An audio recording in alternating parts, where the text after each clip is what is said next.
Vamos orar para que o Senhor nos dê direção. Senhor, nós te louvamos, te bendizemos, te adoramos, te agradecemos por mais uma vez reunirmos em teu grande nome. Obrigado, Senhor, pelo teu Espírito Santo. Obrigado porque Ele é o cabeça desta reunião. É Ele que nos traz a sabedoria, a inspiração, a revelação. E é aquele que aplica a palavra nos nossos corações. Te pedimos, Senhor, tenha misericórdia de nós. Derrame tua misericórdia, derrame tua graça sobre cada um de nós aqui nesta noite. Estamos necessitados de ti. Nós precisamos ouvir tua voz.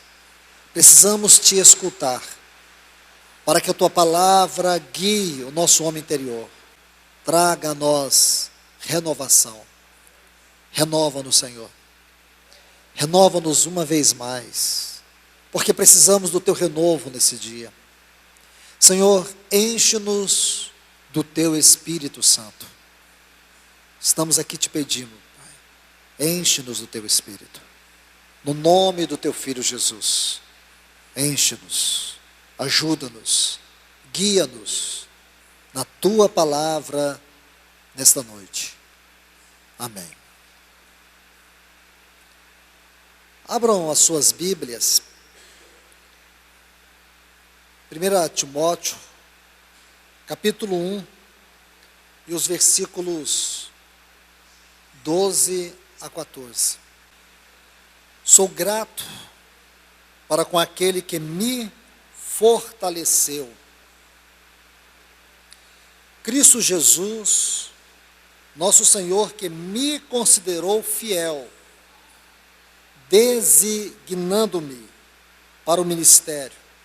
Na versão Reina Valera está assim: dou graças ao que me revestiu de poder. Muito importante isso. E a mim, que no outro tempo era blasfemo, perseguidor e insolente, obtive misericórdia, pois o fiz na ignorância e na incredulidade. Transbordou, porém, a graça de nosso Senhor com a fé e o amor que há em Cristo Jesus. Amém. Meus amados em Cristo, eu quero colocar alguns pontos para que vocês percebam a maneira como Paulo dispõe a sua didática quanto a esses textos. Os versículos 12 a 14 é uma seção dentro deste capítulo.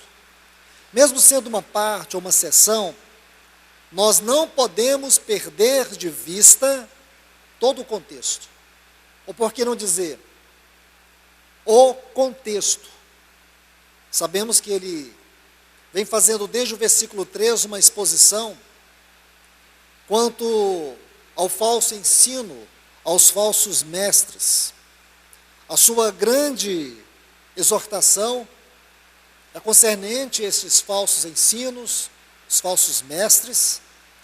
Depois de fazer toda essa exposição quanto a isso, agora ele vai falar do ministério cristão, na sua própria experiência. A primeira coisa que ele faz, eu gostaria que vocês percebessem aqui no versículo 12, é quando ele diz: sou grato para com aquele que me fortaleceu. O termo aqui, no original, é endunamou. O sentido aqui é revestir com força, revestir com poder.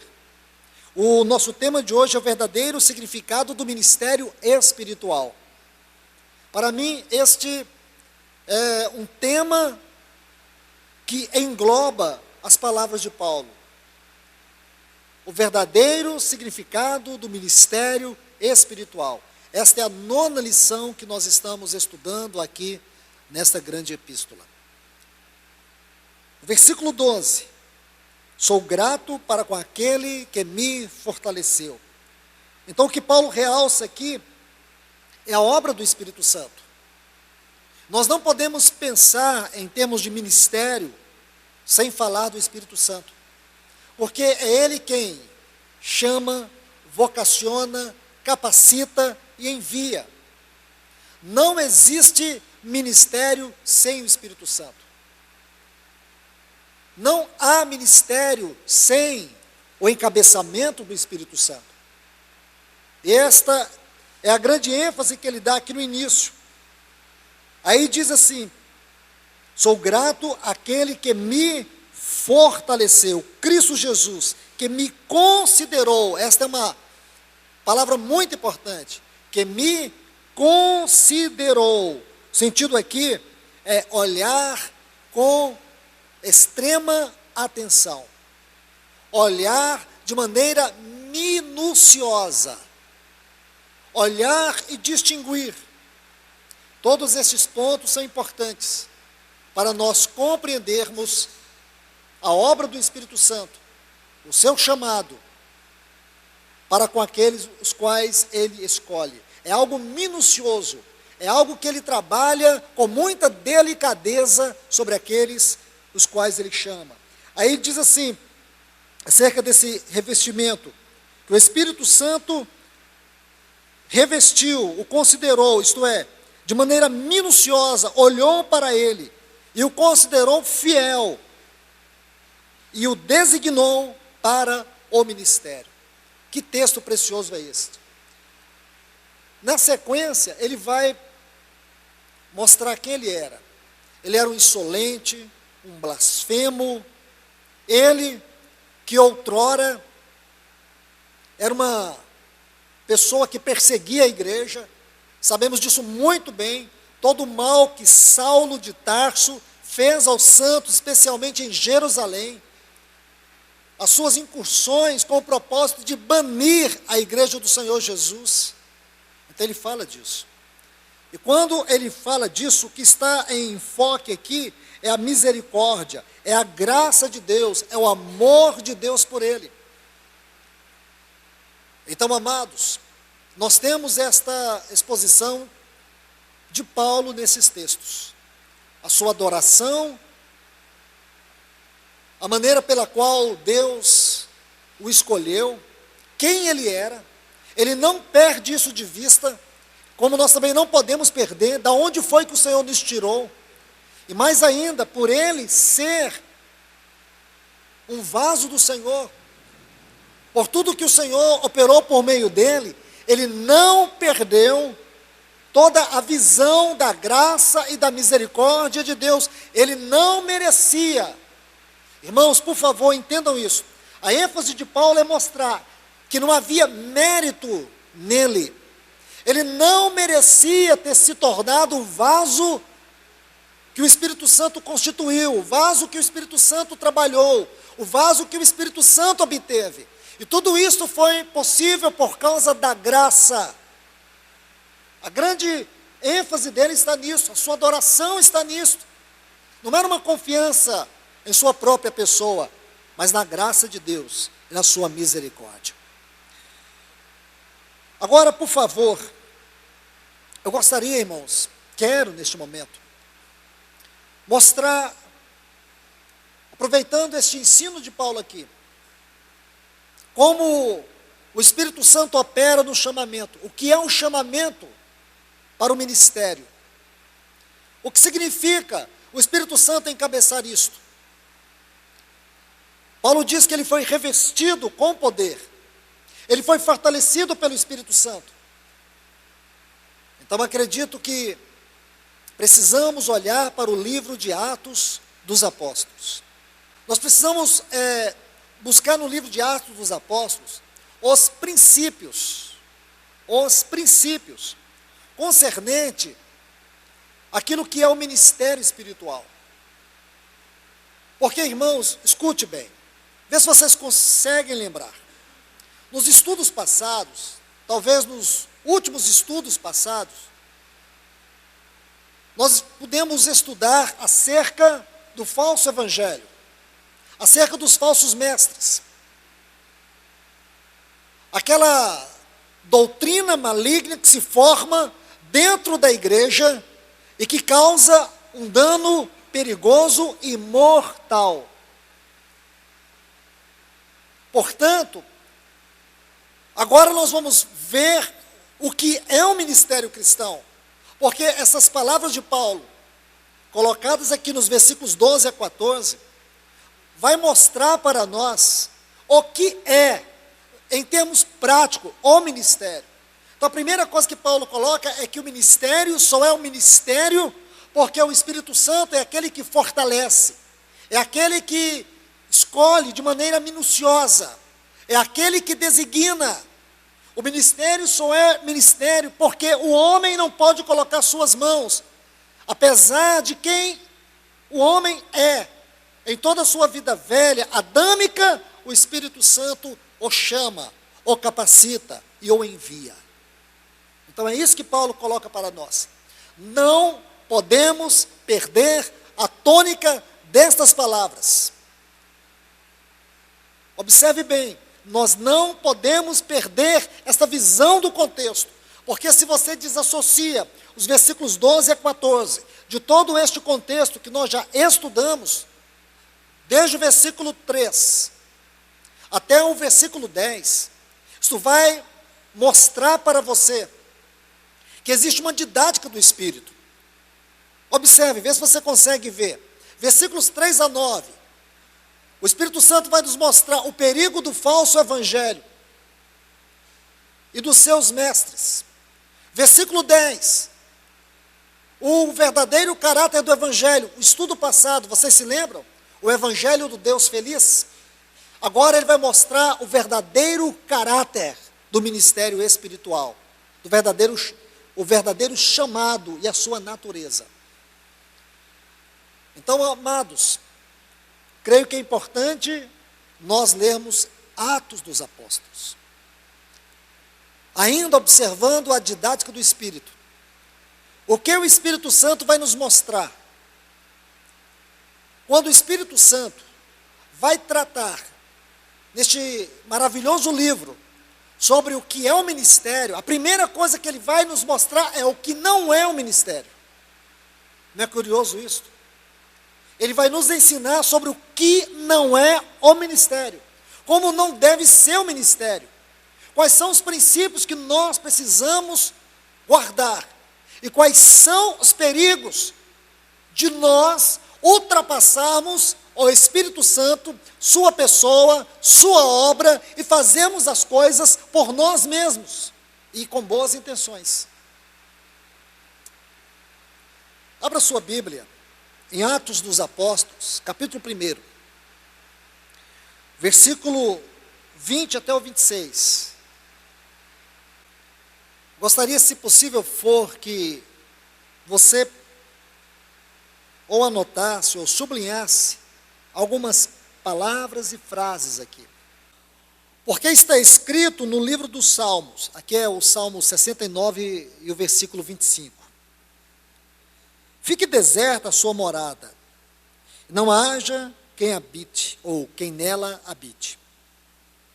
E tome outro o seu encargo. Essa parte aqui, tome outro o seu encargo, é um acréscimo de Pedro, não está no Salmo. Estão vendo? Ele vinha falando, curiosamente, ele vinha falando dessa questão,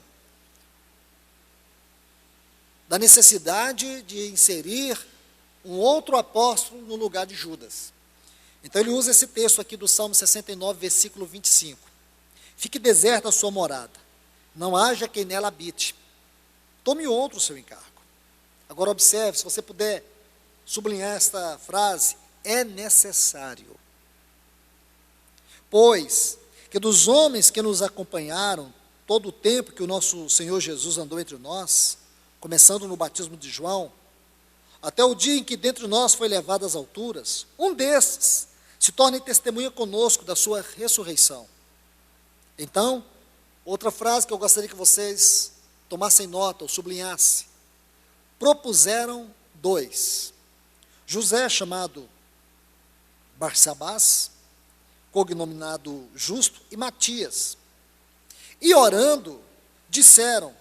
Então veja que a oração surge aqui. Agora eles vão orar. Tu, Senhor, que conheces o coração de todos, revela-nos. Qual destes 2 tens escolhido para preencher a vaga neste ministério e apostolado? Essa é uma outra frase que eu gostaria que vocês tomassem nota, ou mesmo sublinhassem. Para preencher a vaga deste ministério e apostolado. Do qual Judas se transviou, indo para o seu próprio lugar.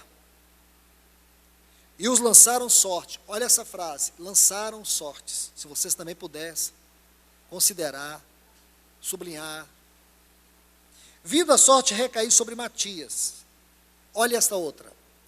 Sendo-lhe, então, votado lugar com os 11 apóstolos. Uma outra frase muito importante. Sendo-lhe, então, votado lugar com os 11 apóstolos. Eu desejo considerar alguns pontos aqui com vocês. Primeiro, é isso que eu já mostrei. Ele usa esse texto aqui do Salmo 69, versículo 25, e fez a base para a sua aplicação, para fundamentar o seu ensino, ou a sua disposição, juntamente com os irmãos ali, de escolher Matias, ou mesmo que fosse José, para esse santo encargo do ministério apostolado. Se vocês voltarem um pouco, vocês vão ver que eles estavam orando de maneira unânime. A palavra unânime ali é muito rica, porque é uma palavra única que o Espírito Santo usa para poder descrever a comunhão da igreja em Atos. Não única nesse texto aqui no capítulo 1. Ela ocorre 11 vezes neste livro. Fala de harmonia. A descrição aqui é como uma grande orquestra, constituída de vários instrumentos diferentes, produzindo o mesmo som. É a palavra que o Espírito Santo usa no livro de Atos para falar de comunhão, de unidade. Agora, por favor, observe algo que não pode passar de nós. Essa primeira frase que eu chamei a atenção de vocês, é necessário. Eles viram que havia uma necessidade. Irmãos, parece que não há nenhum problema aqui. Parece que é uma situação viável. Nós podemos achar que a necessidade constitui o chamado. Precisamos levantar irmãos por causa do chamado. A necessidade nunca deverá constituir a base para o chamado. Porque a base para o chamado não é a necessidade, é a vontade e o propósito de Deus. Nós vamos compreender isso passo a passo. Eles estavam procurando alguém para preencher uma necessidade. Deus nunca buscou o homem por causa da obra. Deus sempre buscou o homem por causa do seu propósito, da sua vontade. Deus sempre buscou o homem para Ele. Vê se você consegue sublinhar essas frases, porque nós vamos aprofundar passo a passo. A necessidade não deve constituir a base para o ministério, porque o ministério não é a igreja, o ministério não é ao mundo, o ministério primeiro é ao Senhor. Isto é princípio espiritual. É isso que nos diferencia. É isso que sempre vai diferenciar o caminhar do povo de Deus de religião. É isso que vai delinear para nós o que é um ministério cristão e o que é um clérigo. O que é uma profissão ministerial, uma profissão eclesiástica. O ministério cristão, ele é constituído na base da vontade e do propósito de Deus, e nunca na base da necessidade. Irmãos, guardem isto, escrevam isto, porque vocês, todos nós, iremos precisar deste princípio. Então observe, eles sentiram necessidade de ter mais um irmão servindo no apostolado. E quando eles viram esta necessidade, eles oraram. Aí é onde nós misturamos o espiritual com o carnal, onde nós misturamos aquilo que é espiritual e colocamos nossas mãos. Deus não se move por este caminho. Deus não se constrange simplesmente porque nós achamos que é uma necessidade e ela precisa ser suprida. Deus se move de acordo com a sua vontade, e o propósito dela é manifestar a sua glória. São princípios que nós temos que guardar. Então era necessário, olhe mais uma vez esse texto, é necessário. Irmãos, se nós estudamos com zelo e cuidado os métodos de Deus, nós vamos ver que os métodos de Deus, os caminhos de Deus nos deixam perplexos, porque Deus, Ele sempre vê o fim e o início de maneira instantânea. Quando você vai ver o fim, Deus já viu desde o princípio, porque é assim que Ele vê. Então esse texto é muito importante. Um ponto que nós temos que considerar junto com esse texto, e isto é fundamental no estudo do livro de Atos, é que este episódio aqui de Atos dos Apóstolos, capítulo 1, que é os textos que nós estamos estudando aqui, versículos 20 a 26, você não pode estudar esses textos separados de Atos 13, versículos 1 a 3, porque esses textos são colocados de maneira paradoxal. E quando o Espírito Santo vai separar Barnabé e Saulo, é completamente diferente deste modelo criado por Pedro e esses irmãos. Isso tem que estar diante dos nossos olhos, porque o Espírito Santo permitiu que isso estivesse aqui para ser isto, uma solene advertência para todos nós, para que isso se tornasse uma solene advertência para nós. Então avancemos mais um pouco. Você vai ver aqui, Atos 13, quando o Espírito Santo separou Barnabé e Saulo. Você vai ver que ele diz assim: separai-me. Não era por causa de alguma necessidade. Necessidade sempre houve e sempre haverá. Desde que o homem caiu, desde que Satanás estabeleceu um reino de principados, potestades, dominadores, hostes espirituais da maldade. Desde que o nosso Senhor Jesus Cristo veio, morreu, ressuscitou, e Ele constituiu homens. Você vai ver que, por um lado, o mundo está em ruína, o mundo está num caos, mas Cristo constituiu homens como dádivas, instrumentos como dádivas, mulheres como dádivas, jovens como dádivas, para servir primeiramente a Ele. A Ele. Veja, quando o Senhor Jesus veio, Ele constitui para nós o principal modelo. Quando o Senhor Jesus veio, Ele veio para satisfazer a necessidade do mundo, ou Ele veio para satisfazer a necessidade de Deus? Bom, Deus tinha uma necessidade? Tinha. Qual era a necessidade de Deus? Se você estudar todo o capítulo 1 da Epístola aos Efésios, você vai entender. Deus tem um plano, Deus tem um propósito eterno. E esse plano, esse propósito eterno, Ele só poderia alcançar, e Ele vai alcançar, e a segurança de Deus está nisto. Deus vai alcançar de maneira plena o seu propósito, porque Cristo Jesus veio e morreu na cruz do Calvário. Sem aquela morte de cruz, o propósito de Deus entraria em colapso. Percebe? Porque esse propósito tem a ver com a soberania de Deus, com a justiça de Deus, com a santidade de Deus. Ainda nem tocamos no assunto de amor, graça e misericórdia. Mas primeiramente, com a soberania de Deus, com a justiça de Deus, com a santidade de Deus. E tudo isto só encontrou resposta suficiente quando o nosso Senhor morreu lá na cruz do Calvário.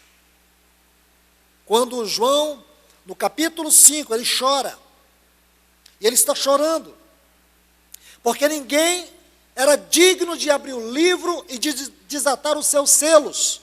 Este era o choro de João, não havia ninguém. Mas aquele anjo disse: João, não chores, porque o leão da tribo de Judá, a raiz de Jessé, venceu para abrir o livro e desatar os seus selos. Isto é, o mover de Deus prossegue na história, sustentado pelo poder da cruz de Cristo Jesus, sustentado pela obra da cruz. Então você vê o quanto é rico tudo isso. Amados, não tire os olhos, vê se você consegue colocar os olhos nesse texto de Atos 13. Separai-me a Barnabé e a Saulo para a obra que eu os tenho chamado. Separai-me. Eles foram separados para ele. Eles foram separados por causa do propósito dele e não por necessidade. A obra do Espírito Santo aqui, no chamado destes homens, tinha em vista o propósito de Deus e não a necessidade do mundo. O mundo sempre esteve, sempre estará em necessidade, em extrema necessidade. Mas, irmãos, acima de tudo isto, existe o propósito eterno de Deus. Quando Maria levou aquele perfume caríssimo, comprado lá na Índia, por um preço altíssimo, e ela derramou aquele perfume sobre o Senhor, alguns contestaram. Poderia vender este perfume e dar aos pobres. Jesus disse: os pobres vocês sempre terão convosco, mas a mim não. E o que essa mulher fez vai ser contado em posteridade, porque o que ela fez tinha a ver com a mente e o propósito de Deus. Percebe? Aquilo traz para nós uma grande lição espiritual, mostrando que Jesus é o centro da casa. Ele é aquele que deve receber toda a glória na casa. O ensino é este. Ele é aquele que nele deve exalar toda a fragrância, todo o perfume da glória de Deus entre nós. Avancemos, porque aqui eu creio que existem pelo menos 3 questões importantes. Primeiro, olhe esse texto, Atos 13, lembre, versículos 1 a 3. Havia na igreja de Antioquia profetas e mestres, e dentre esses havia ali Barnabé e a Saulo. Disse o Espírito: separai-me a Barnabé e a Saulo para a obra que os tenho chamado. Não tire isso de vista, porque nós ainda estamos estudando os versículos 20 a 26 de Atos 1. Então não tire, olha esses textos. A primeira questão que nós vamos colocar aqui é que a obra é resultado da vida, é resultado do trabalho da cruz que o Espírito emprega na vida daqueles os quais Ele chama. A obra de Deus, o chamado de Deus, na vida de uma pessoa é fruto da vida, é fruto da cruz. A vida de Deus, o seu poder, sua graça, o trabalho da cruz, o operar da palavra, são os instrumentos que o Espírito Santo emprega para capacitar e enviar aqueles que Ele chama. Seminário pode informar, mas não forma. Leitura de livros pode informar, mas não forma. Só vai formar, seja lá o que for, seja circunstâncias, sejam providências, só vai formar se estiver nas mãos do Espírito Santo.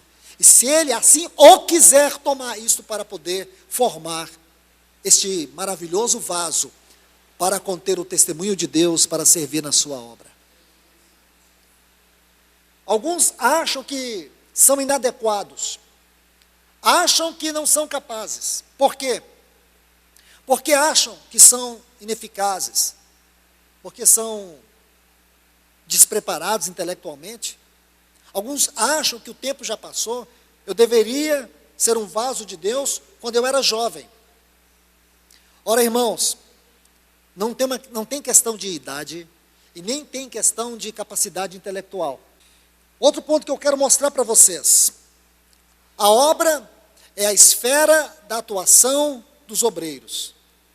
Os obreiros, o trabalho dos obreiros é extra-local. É o trabalho dos apóstolos. Esta foi uma das primeiras mensagens, uma das primeiras lições que nós estudamos. Mas escute bem, tanto na esfera da obra extralocal, como na esfera do serviço local, tem que ser o Espírito Santo. Muito dos desarranjos, muito da falta de harmonia, muito da falta de serviço, ou da graça no serviço, muito da falta do dispensar da vida, muito disso. A culpa não é do Espírito Santo, a culpa é nossa. Nós colocamos as nossas mãos e separamos aqueles que achávamos que era melhor.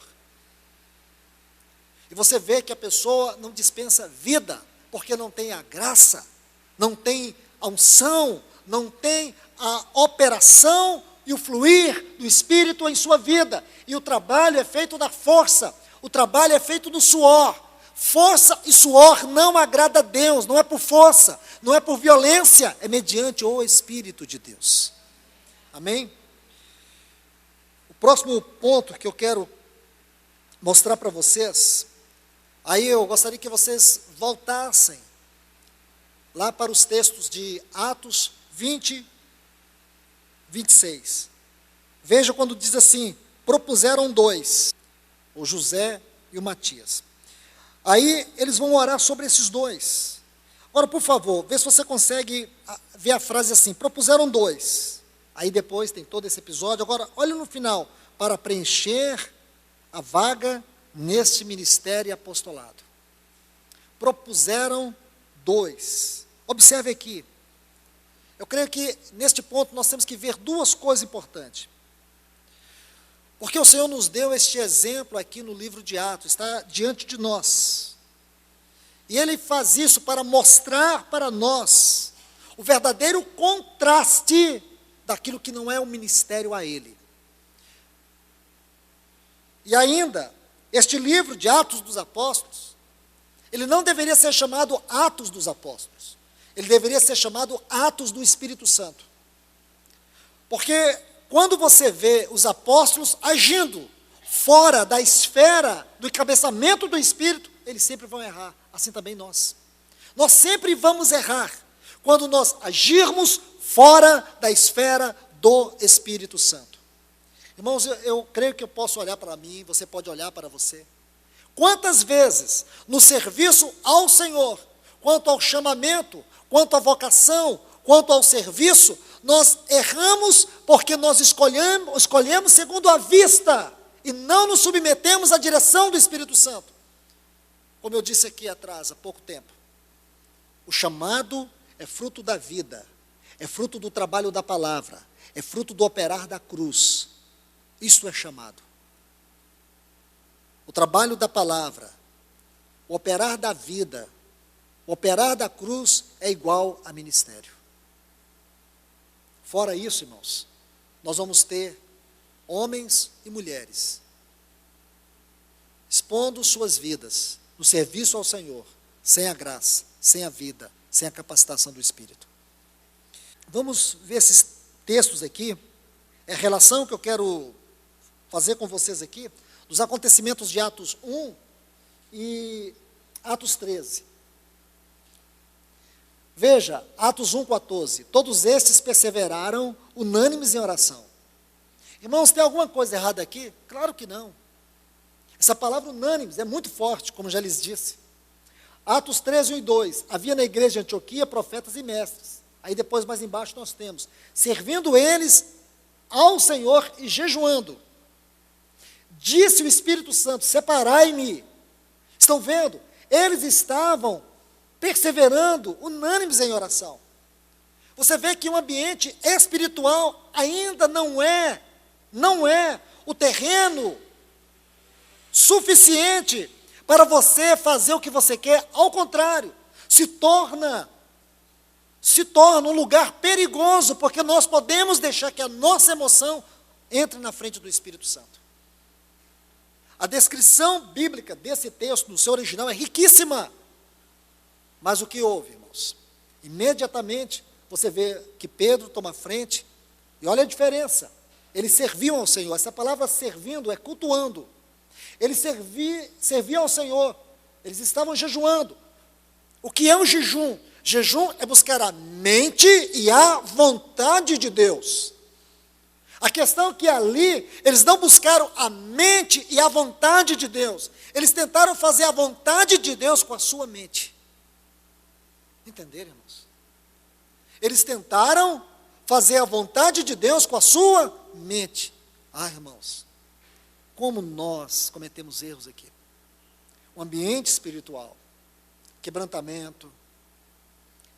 Esses irmãos estavam há tantos dias juntos ali, desfrutando dessa comunhão. Um momento tão solene. E de repente, a mente deles começa a agir. Eles não buscaram a mente do Senhor. Eles deixaram que a mente deles tomasse a frente do Espírito Santo. E a gente vai ver uma sequência de textos. A vontade do homem e a vontade do homem e a vontade do Espírito. Então propuseram. Estão vendo? Eles propuseram. O sentido dessa palavra é colocar abertamente numa assembleia para decisão.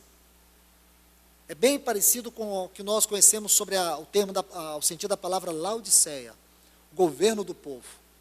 Aí, olha o que você vê no versículo 2 de Atos 13. Disse o Espírito Santo, separai-me. Eles propuseram.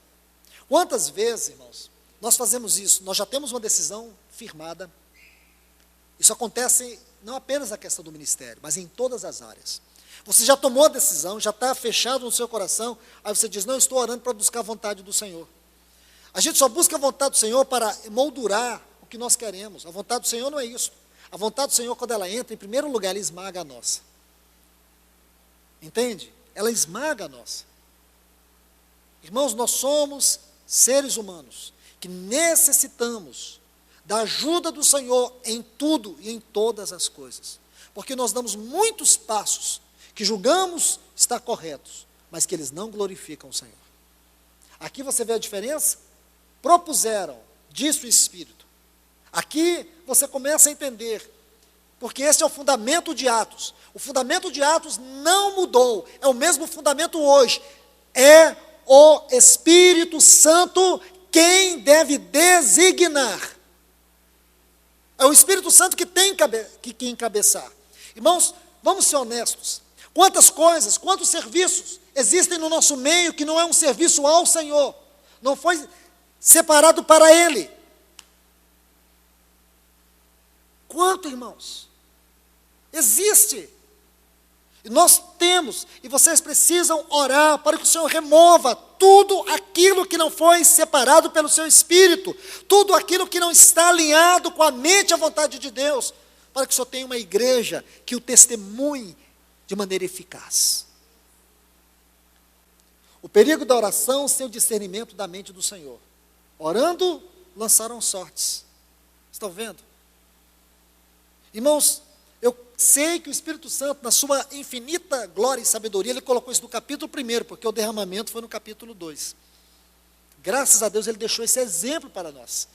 Eu creio que esse exemplo aqui, ele serve em muitas áreas da nossa vida, não é só no ministério, em muitas áreas. O que é a vida com o Espírito e a vida sem o Espírito.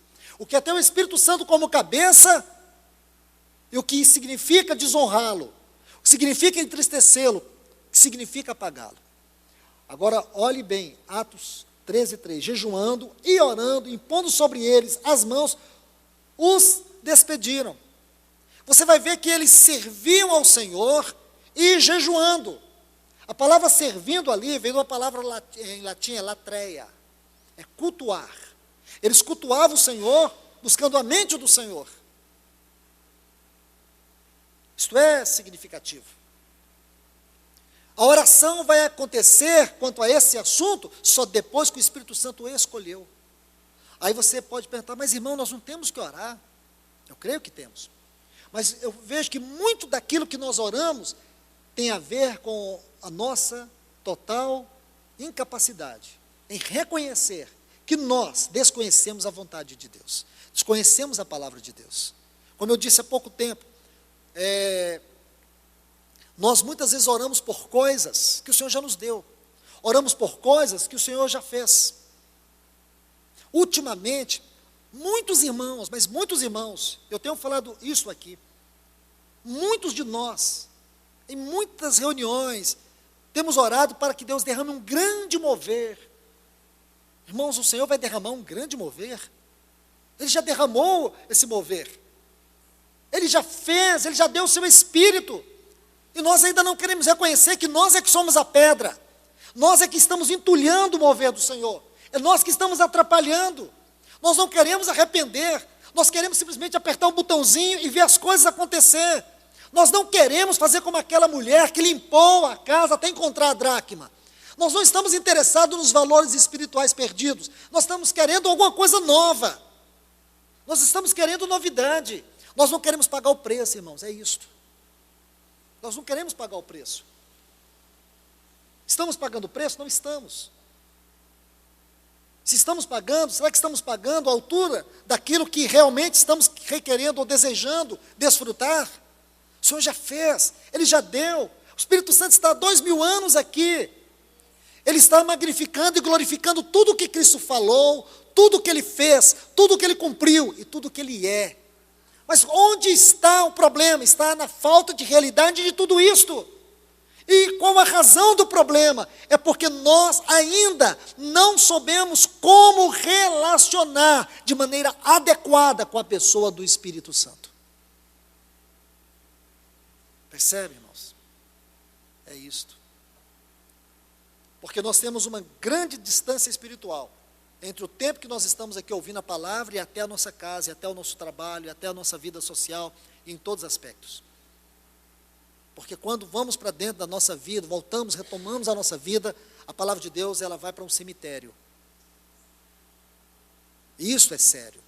É muito sério. Porque nós somos pessoas que insistimos em não mudar. E fingimos que já mudamos. Então é muito sério, irmãos. Não são apenas poucas palavras que o Espírito Santo está nos mostrando em Atos 1 e Atos 13. Como eu disse, esse assunto aqui de Atos 1 governa toda a nossa vida. Nós tomamos decisão e depois nós queremos buscar a vontade do Senhor. Nós precisamos buscar a vontade do Senhor para tomar decisões. Precisamos conhecer a mente do Senhor. Aí depois que você conhece a mente do Senhor, aí você ora. Então muitas vezes nossa oração não tem nada a ver com a mente do Senhor, não tem nada a ver com a palavra do Senhor. Nós oramos muitas vezes contrariando a palavra. Há poucos dias tinha um movimento de irmãos orando para que o Senhor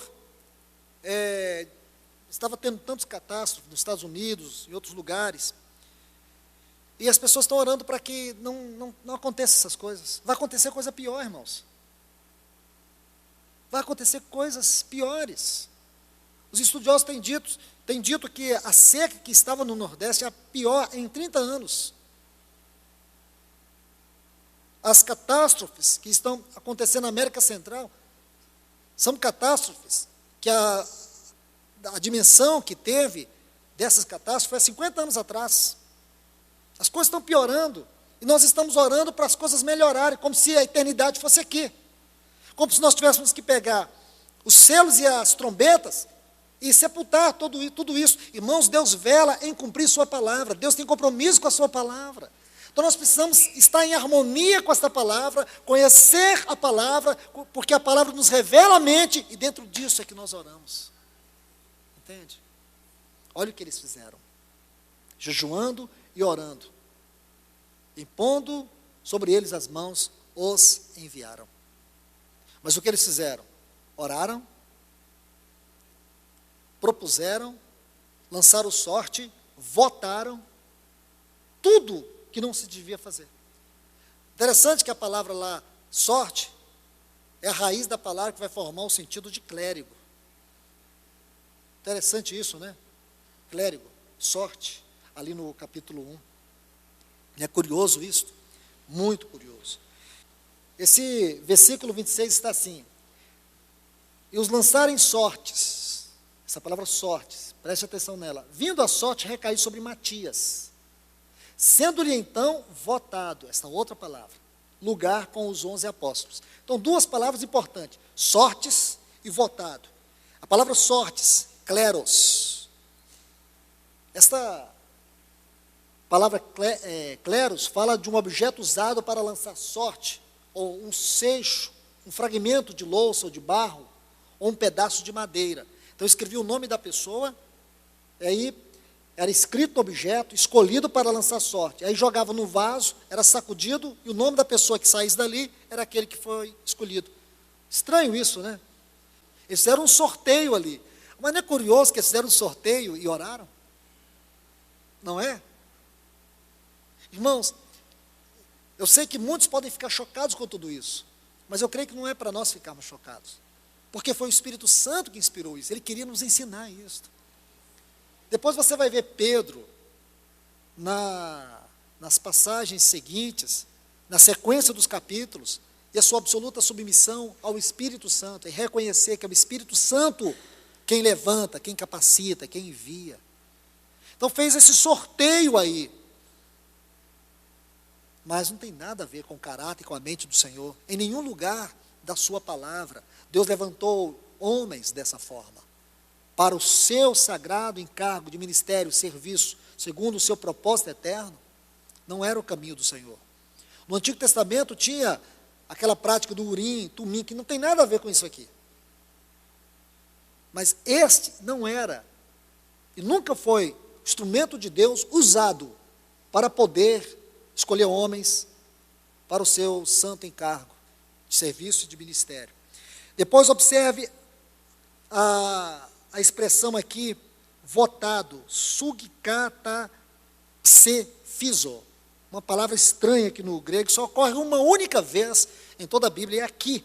É o ato de depositar uma cédula dentro de uma urna. Depois que eles lançaram sorte, aí diz que eles ainda votaram.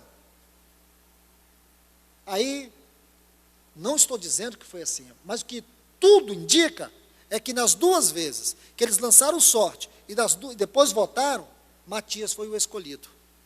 Irmãos, tanto esforço para poder escolher uma pessoa. O Espírito Santo não age dessa forma. Ele escolhe, ele separa, ele capacita, ele envia. Se você estudar a vida de Paulo, nesse capítulo 3, você precisa saber que não aconteceu de maneira estática. Paulo já era um dos mestres na igreja. Quando ele converteu, ele esteve com Ananias, esteve com os irmãos em Jerusalém, depois ele foi para a Arábia, e ficou 3 anos num deserto. Talvez tenha sido ali que ele recebeu as mais profundas revelações do Senhor, que ele faz menção em 2 Coríntios capítulo 12. Esse tempo dele no deserto foi um tempo intenso. Não temos informações detalhadas acerca de toda a experiência de Paulo no deserto. Mas o certo é, quando contemplamos Paulo aqui com os irmãos em Atos 13, em Antioquia, porque Barnabé o trouxe de Jerusalém para Antioquia. Então, quando você é capaz de contemplar Paulo aqui, a primeira conclusão que você chega é que ele era um homem aprovado entre os mestres e os profetas. Ele era alguém aprovado entre os mestres e os profetas. Então, por favor, nesse texto aqui que nós acabamos de ver, essas duas palavras, elas vão nos levar a uma conclusão interessante. Observe bem, oraram, lançaram sorte e, por último, votaram. Irmãos, eu volto a repetir, a oração deve ser de acordo com a mente e com a vontade de Deus. Vocês se lembram de Saul e Davi? É uma história bem parecida também. O povo diz assim para Samuel, que eles queriam ter um rei como as outras nações. Eles queriam ter um rei porque as outras nações tinham. Eles sentiram necessidade de ter um rei. Então eles escolheram Saul. Agora você vê como Deus ungiu Davi. Saul foi escolhido, mas Davi foi ungido. A maneira como Deus escolhe Davi é completamente diferente. Primeiro, o Senhor vem trabalhando na vida dele. Este é um ponto que você tem que considerar. Aqueles os quais o Senhor vai separar, Ele já está trabalhando neles. Entende? Ninguém é chamado de qualquer maneira. Ninguém é chamado porque não tem ninguém para fazer. Não tem ninguém para fazer, então vamos escolher alguém para fazer. Isso não é a obra do Espírito Santo. A obra do Espírito Santo, se é a obra do Espírito Santo, aqueles os quais Ele vai colocar nesta obra, Ele já vem trabalhando para ela. Deus não usa estepe. Deus não usa atalhos. Se a obra é dEle, se toda a esfera está sendo governada pelo seu Espírito, então Ele já preparou as pessoas designadas para tal serviço. Então vamos entender isso com muito cuidado, porque senão, irmãos, nós vamos simplesmente fazer aquilo que fere o caráter do propósito de Deus quanto ao serviço e o ministério em sua casa. Ainda, eu quero que vocês abram suas Bíblias. Talvez a gente só introduza hoje. E depois vamos com mais tempo sobre isso. Ezequiel capítulo 44. Versículos 15 a 19. Vamos estudar essa frase que está aí no capítulo 13, versículo 2. Separai-me agora. Eu não sei se todas as versões aqui têm este agora. Separai-me agora. Estão vendo? Ezequiel capítulo 44, versículos 15 a 19. Irmãos, guardem estes textos. Diz: mas os sacerdotes levitas, os filhos de Zadok, este assunto de Zadok começa em 1 Samuel capítulo 2, aqui é a parte da conclusão da revelação deste assunto, quando Deus rejeita o sacerdócio de Eli, e ele levanta Samuel para dizer que Deus iria levantar um sacerdócio diferente, fiel, e a palavra Zadok significa isso, fiel. Aí você começa estudando ali, como Deus vai tirando aquilo que Ele não escolheu, porque tudo que está relacionado a Saul significa o que Deus não escolheu. Os sacerdotes que estavam servindo ali debaixo do governo de Saul, e aqueles que vinham da linhagem de Eli, haviam profanado o culto ao Senhor. Então, tudo aquilo que procedia de Eli, e tudo aquilo que estava em conformidade com o caráter do reino, ou do reinado de Saul, Deus abominou, e Ele vai levantar um novo sacerdote. Esse sacerdote é Zadok.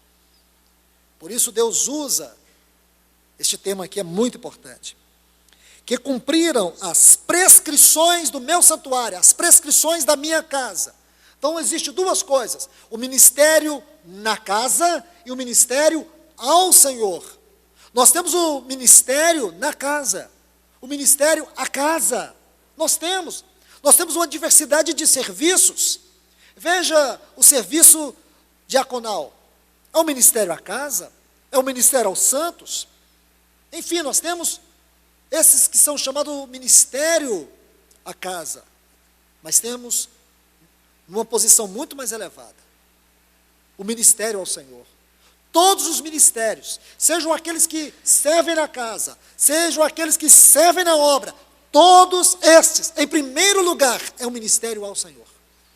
O grande perigo é quando nós temos um chamado do Senhor, temos um encargo do Senhor e servimos a casa e não ao Senhor.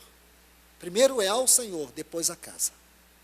Aí ele diz: quando os filhos de Israel se extraviaram de mim, agora observe bem, eles se chegarão a mim, para me servirem, estarão diante de mim, para me oferecer a gordura e o sangue, diz o Senhor Deus. Eles entrarão no meu santuário, e se chegarão à minha mesa, para me servirem, e cumprirão as minhas prescrições. E será que, quando entrarem pelas portas do átrio interior, usarão vestes de linho, não se porá lã sobre eles, quando servirem nas portas do átrio interior, dentro do templo. Tiaras de linho lhe estarão sobre a cabeça, e calções de linho sobre as coxas. Não se cingirão a ponto de lhes vir o suor, a força da carne. Saindo eles ao ato exterior, ao povo, despirão as vestes com que ministraram, pô-las-ão nas santas câmaras, e usarão outras vestes, para que, com suas vestes, não santifique o povo. Com as nossas vestes, nós jamais vamos santificar o povo, ou servir a Deus na vida dos irmãos, mas com as vestes do Senhor. Essas vestes significa que nós não vamos usar nossa força, o nosso suor, mas sim vamos servir no dispensar da graça do Senhor. Agora, por favor, quero que você concentre sua mente em algumas frases aqui. Veja bem, observe quando ele diz as prescrições do meu santuário. Eles se chegarão a mim, para me servirem, estarão diante de mim. Eles entrarão no meu santuário, se chegarão à minha mesa, cumprirão as minhas prescrições. Estão vendo todas essas frases? Mim. Por quê? Porque o ministério é a Ele, o ministério é ao Senhor, o ministério não é a casa, embora nós temos o ministério na casa, mas o ministério não é a casa, o ministério é ao Senhor. Amados, todos esses textos aqui enfatizam 3 pontos fundamentais, que abrirão as cortinas celestes, que nos revelarão o que é, de uma vez por todas, o ministério espiritual. Primeiro, versículo 15, ele diz, eles se chegarão a mim. Aqui é um ponto, isso é fundamento, irmãos. O ministério só é ministério se for ao Senhor. Mas como se chegar ao Senhor? A palavra chegar aqui é andar em íntima proximidade. Lembra de Enoque? Enoque andou com Deus. É isso mesmo, andar com Deus. É isso que vai nos livrar, irmãos, da compulsão pela fama, pelo poder, pelo ministério espetacular, pelo domínio, pelo autoritarismo. Tudo isso que nós temos visto corromper a vida de muitos servos de Deus. A única forma de nós sermos guardados no ministério é nos achegarmos ao Senhor. Este é o primeiro item. Depois, observe, ele fala de permanecer diante dele. Ele diz, estarão diante de mim, ainda no versículo 15, permanecer diante dele. Então não é simplesmente andar com o Senhor, mas é permanecer no Senhor. Lá em João 15, o Senhor Jesus disse, sem mim, nada podeis fazer.